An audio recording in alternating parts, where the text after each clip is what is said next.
আসসালামু আলাইকুম। দেশ ও দেশের বাহিরে যে প্রান্ত থেকে আমাদের ভিডিওটিতে সংযুক্ত হচ্ছেন বা হবেন সবাইকে যে মেথডের পক্ষ থেকে আন্তরিক শুভেচ্ছা অভিনন্দন জানিয়ে আজকে ক্লাসটি শুরু করতে যাচ্ছি।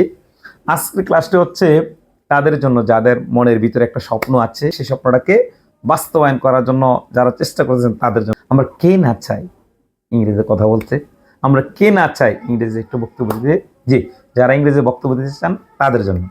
আমি আজকে আপনাদের সাথে শেয়ার করবো যে আপনি ইংরেজিতে বক্তব্য দেওয়ার জন্য সর্বপ্রথম কি করতে হবে। যে আপনি যে আপনার নিজের পরিচয়টা দিবেন বা যে কোনো ভাইভাতে গেলে অথবা হাজার হাজার লক্ষ লক্ষ অডিয়েন্সের সামনে আপনি কিভাবে আপনার পরিচয়টা দিবেন, সেই পরিচয়টাকে আমরা চারটা ভাগে ভাগ করব। চারটা পার্ট থেকে আজকে প্রথম পার্টটা আমি আপনাদের সাথে শেয়ার করবো। যে প্রথম পার্টে কয়েকটি সেন্টেন্স আপনাদের সাথে আমি শেয়ার করবো ইনশাআল্লাহ। তাহলে আমাদের প্রথম সেন্টেন্সটা কি হবে? আমরা যাই বলবো good morning, good evening, good afternoon. আমরা তিনটা পার্ট বলবো, বলার পরে বলবো how are you. How are you বলে কোশ্চেন থ্রু করে দেবো।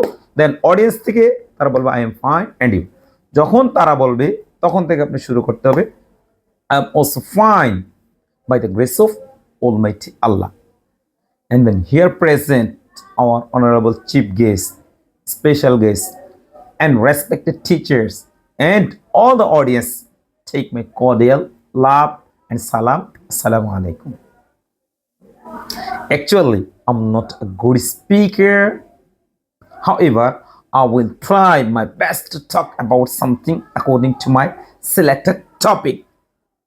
I must try to be a good speaker in English. Keep me in your prayers. Now, I would like to introduce myself in this beautiful place. যে আজকে আমরা এই প্রথম পার্টটায় আমরা just কয়েকটি সেন্টেন্স আজকে শিখলাম। দেন আমরা দ্বিতীয় পার্টে আমাদের নিজেদের পরিচয় আমরা কিভাবে দেবো এটা আপনাদের সাথে শেয়ার করব। যদি আমার ক্লাসটি ভালো লাগে অবশ্যই আমাদের সাথে থাকুন, আপনি আপনার পরিচয় ইংরেজি এভাবে দিতে পারবেন। সবাই ভালো থাকুন, আল্লাহ হাফেজ।